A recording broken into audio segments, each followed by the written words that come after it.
chaos from start to finish, just over here. There was even a moment where you kind of dropped to your knees for a second and launched right back and put Hooker on the rope, so to speak. Just talk me through the chaos of that, and obviously a game plan kind of goes out the window in a scenario like that, or correct me if I'm wrong.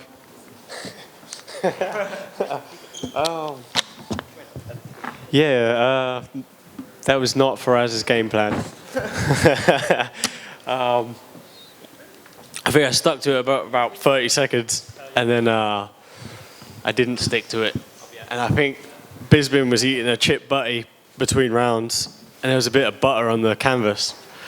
And I just slipped on it, so I just had to start pressure, and I thought, you know what, Mike's trying to stitch me up here. He doesn't want another British champ. And, you know, but we got through it, we figured it out. Was it a case of the crowd spurring you on as soon as you had a sniff of an opportunity there, or was it, did you know that as soon as there was an opportunity to finish that you would have took it with both hands? Because the speed in which you reacted to him dropping the guard and showing that he was hurt was unbelievable. No, like, not in a bad way, but I didn't really notice the crowd. I get like a tunnel vision where I'm just, you know, I'm looking at my man and seeing what he's doing. And yeah, I don't really usually react in emotion, but I saw the opportunity, so I took it. Congratulations on the win. Thanks, bud. Arnold, how you doing, mate? Okay. First of all, congratulations on your win. But I'd like to say, your last 4 fights, you know, you've had some solid, grueling, like, you know, to decision sort of fights. How does it feel to come in the UK now and get a finish like that in front of all these people? Yeah, it's huge. To be honest, like, I know I'm a finisher. I know, well, I'm a decision guy, really, but I'm pretending now. But I've got the power in my hands. Like, all my coaches tell me I hit hard. You know, I put people down with body shots to sparring. Like, you know, it just doesn't come out in the fight.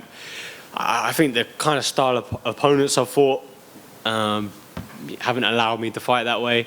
You know, I nearly had it in the last fight, but then I broke my baby hands, and yeah, that didn't happen. No disrespect to any of your previous opponents, but Dan Hooker maybe with the toughest test, and it shows that you've gone away and changed something. And I mean, you finished one of the best guys in the division straight away.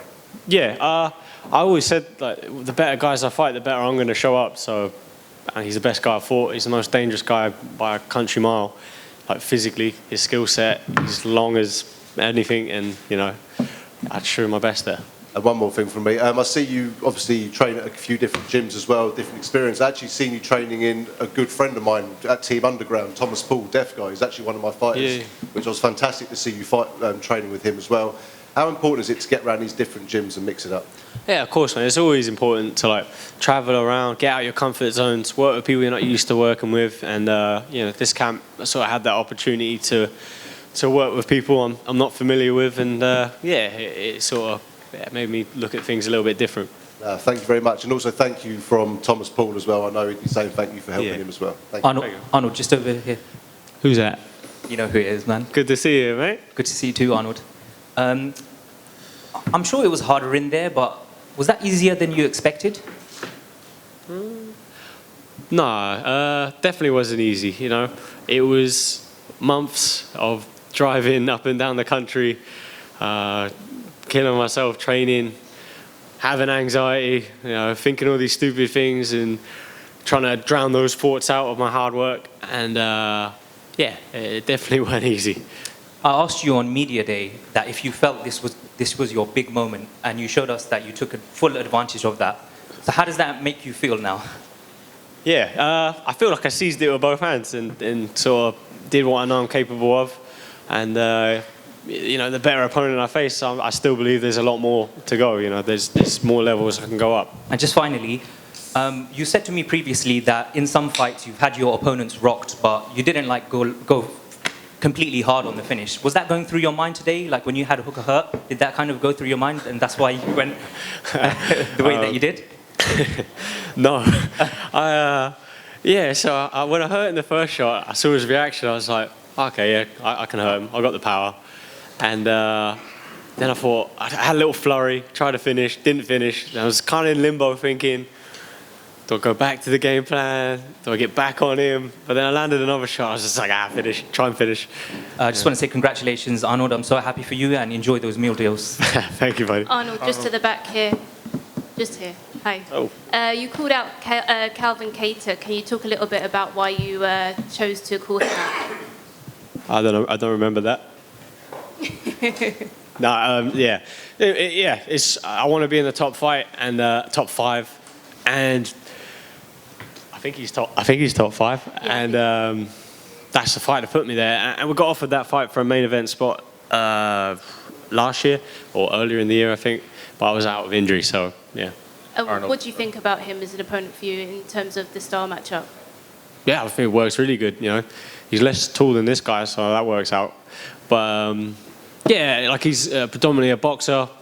I'm predominantly a boxer, so it's a friendly fight, fan-friendly fight, and I think I'm the better boxer. And in terms of when you'd like to get back in there, what would make sense for you? Well, I've got a good thing going on, fighting once a year at the minute, so let's see what 2023 holds. Arnold, Thank you. on that tip, Calvin's manager told one of our reporters that he's very interested in that fight with you, and they'd like to do it in June. So, do you think that would work for you? Yeah, that could. How many months is it? How many months that way? 4? 4. 3? You know, Bad at Jesus math. Christ. Jesus. Well, let me just finish the fight week, man. Let me get home first. Yeah, I think that could work. I think. Arnold, a lot was made about Dan Hooker cutting down to 145, and I just want to know, as someone who's just shared the cage with him, how did he feel in there? How do you think he looked? Yeah, I personally didn't think it was like the best choice. You know, if anything, someone like that, like going up maybe again, would be a good idea. But you know, he knows his body and he knows how he feels. But yeah, I think his best work's at lightweight, and not a knock at him or anything, obviously. But I don't think making that extra cut is a good choice. And obviously we've got the title on the line coming soon. How do you see that fight playing out? I think Volkanovski is going to dominate that. I think he even get finished, to be fair. Thanks. Arnold, you said you had nerves over here, mate. Yes. You said you had nerves coming into the fight. How do you combat those nerves and put on a performance like that? Yeah, to be honest, I always have nerves, but I try and play it pretty cool. Just hard work, just all the work in the training, and you know, whenever you're having a negative thought, then I think about all the stuff I've done and all the work I put in, and you know that no, I should be thinking positive, and I shouldn't be these things. You know, I'm pretty good myself, so yeah. And how will you celebrate? Is it a meal deal at a truck stop or something else? Yeah, at this rate, I think I'm gonna have to get a corner shop sandwich or something. So yeah. Nice one, mate. Congratulations. Thank you, mate. Arnold, just over here. Talk to me about the state of British MMA. This is a massive night. It probably couldn't have gone any better for the British fighters as a whole. Seems to be booming right now. Yeah, like the talent pool in the UK right now is massive. You know, if we don't have a champion soon, obviously we've got Leon Edwards fighting for the title. I don't know what date, but he is. And yeah, there's going to be more British champions to come. I mean, you're on a massive winning run now as well. Do you see that British fighters need to do extra work to get that title shot? I mean, what's your thoughts on Brits being a little bit underplayed in that sense? Nah, to be honest, we got it. It's half and half.